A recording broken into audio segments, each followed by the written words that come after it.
welcome back to another Day of the Dive video. Today, I'll be going over how to capture Ruby Seadragon. Now, you might be wondering what a Ruby Seadragon is. Well, it's the most annoying Marinca to collect. Like, out of all the Marinca, I'd say this one sucks the most. Like, all these other ones, they spawn fairly often, they're photo spots, you know, whatever. Like, they're consistent spawns. Whereas the Ruby Seadragon is not. So I'm going to get on to the fastest way of really locating, getting them. Like, you know, if you're just literally farming for the Ruby Seadragon, what's going to be fastest? So yeah, I'll see you in the glacial area. Now you want to teleport to the glacial area straight away, and you want to swim slightly to the left. If this narwhal gets in the way, kill it. Anyway, you want to look at this corner here. This is always a corner you want to look at, right? Now, as you can see here, I have two black coral up here and a third black coral down here. That means no rubies have spawned. Like, if I swim down to the hydrothermal vents, I will find no rubies at this point. So at that point, you're better off just swimming back up to the mirror. Now I can show, you know, since it's a video showcasing it, I can show you that there's no rubies. I'm going to go to the spots where gems can be in the hydrothermal vents, jump cut to them, and you'll see that there's no rubies there whatsoever. As you can see here, it's empty, but you do get a jade-like item here. It could be a plate, marble, or pedestal. At this spot, you already only have like this yellow box here and a red seashell, and some ammo and some crab rocks.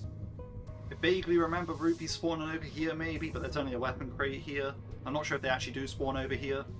I'm pretty sure rubies never spawn over here, but here's some torbanite if you needed it.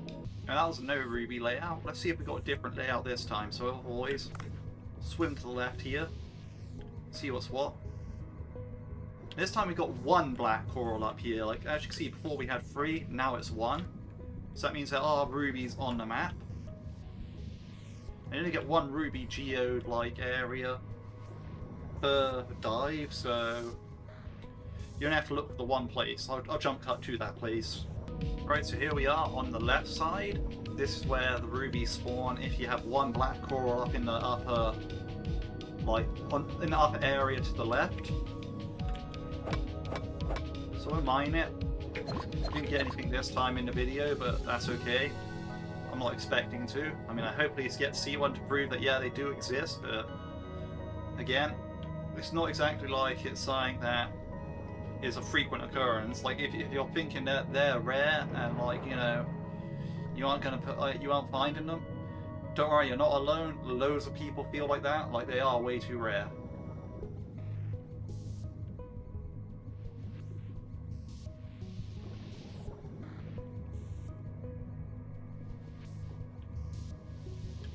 There we are, glacial area again.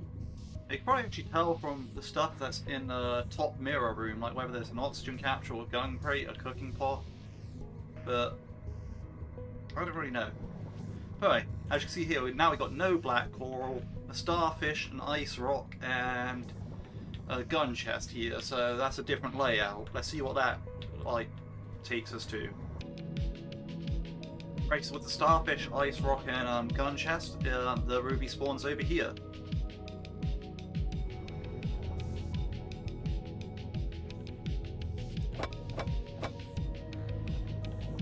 Again, no Seadragon, but that's where you'll find it if layouts like that. I'm not actually sure if there's any other layouts, but I'll check them anyway.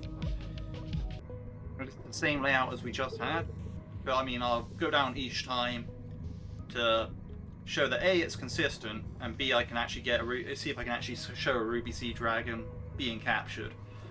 So if there's just a bunch of jump cuts in between that area and the rubies, then you'll know it's just be like, just to show that I'm not chatting like absolute, like I'm not lying here, like, you know, it's consistent.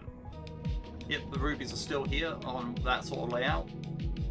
It's all about saying my claims are valid, you know? Like, and here's a Ruby Seadragon coming out of the rock. As you can see, like, you mine all 3 rubies, it appears.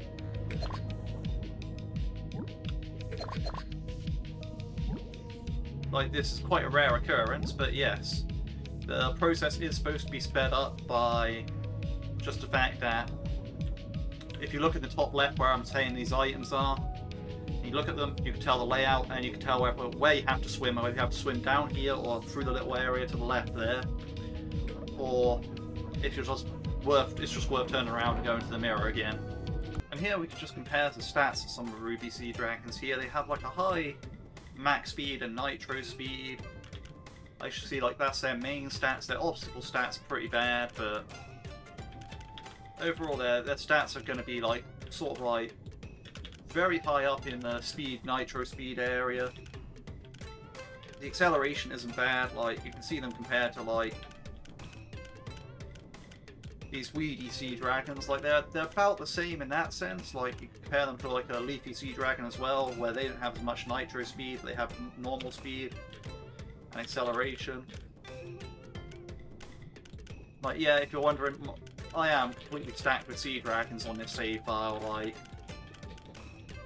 yeah, you can see the Ruby Seadragon is definitely the most rarest of my Seadragons here. Like the amount of leafy and weedy Seadragons I have compared to Ruby Seadragons is, you know, it's not even a comparison. You can tell that, like, yeah,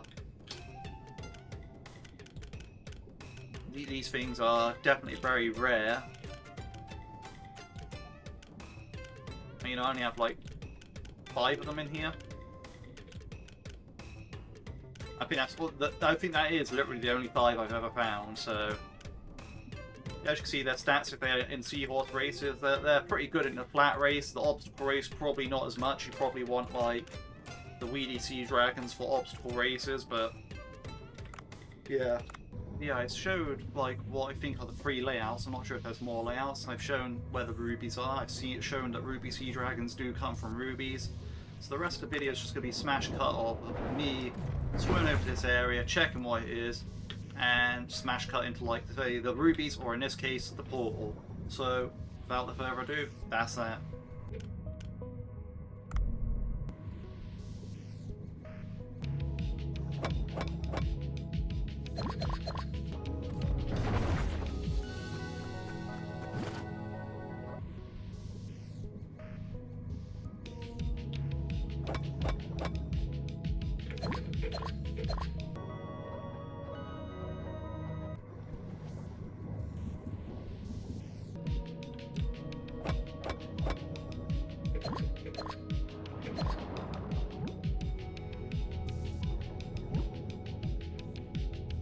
So yeah, that's basically it with the Ruby Seadragon. Although this doesn't help like get it in a guaranteed way or anything, it does show that you can essentially find out whether you have rubies actually spawned in the first place, then out of that, like, also find out directly where the rubies are spawned if they're spawned. So if you're literally just searching for this, have no interest in anything else, because this is just like what's gating you from like the secret boss, then at that point, you know, you're spawning in the glacial area, looking at top left corner. If there's 3 black corals, you're free to go. If there's 1 black coral, you go to the 1 spot on the left. If there's a rock and a starfish and a gun, I guess you just go straight down.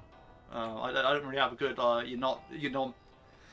mnemonic for that. Like, you know, I don't really have like a good saying for that. But, like, you know, I do like the if there's 3 black corals, you're free to go. You know, that's the main thing. If there's any other layouts I just didn't get spawned in this video, feel free to search around. But, you know, if there's 3 black corals up there, just leave. Just go back to the portal, teleport back to the boat, reload the save, whatever you gotta do. You know, that layout is one where you won't find a Ruby Seadragon because rubies don't exist. The other layouts, well, as you saw, every single time there's 1 black coral, it's on the left, like in the left little alcove area. If there's like the gun crate and the rock and a starfish, it's right down in the middle crater area on the left. And yeah, I think that's about it for it. Like, you know, that's the only advice I can give. It doesn't really help that, yeah, that these things are just really rare, and, you know, whether you get one or not, completely at the discretion of RNG, if it wants to come out of the rock or not. But at least this way, you can get there a bit faster, maybe. Like, you know, you can get more tries more rapidly. And because that's the only thing you really can do, right? Like, you know, if it's like a 5% chance to spawn or something like that, the only thing you can do is like get those 20 tries in. I mean, it might take more than 20 tries, but you know, just get as many tries in as fast as possible. That's the only recommendation I can take. Like, you know, if you're farming for a rare item, it's just like, you know, you got to get as many attempts in as fast as possible if you want the item as soon as possible. That's the only thing is that would just get super lucky, but that's not really good advice. Like, you know, just be lucky. Yeah, no, that's not gonna work. Like, but you know, I wish you the best of it. Like, you know, if you're trying to get this, I hope it works out. I hope you can actually get this Ruby Seadragon, because the Ruby Seadragon is absolutely awful to get. I hated it in my initial playthrough, like this playthrough on the save file you see here, and I hated it on my replay through. In fact, on my replay through, although even though I searched the rubies ever since I unlocked the hydrothermal vents, like literally every single dive would find the rubies and, you know, mine them, this was still the last fish I got in my Marinca, and that was all the way waiting like through several parties to get to the Storm Shark party. So yeah, no, like, put it this way, I finished the game before the first tuna party happened, and you know, I went all the way through Marlin party, went all the way through Storm Shark party, and it was at the end of Storm Shark party where I actually found one of these. So you know, it took me like a lot of tries.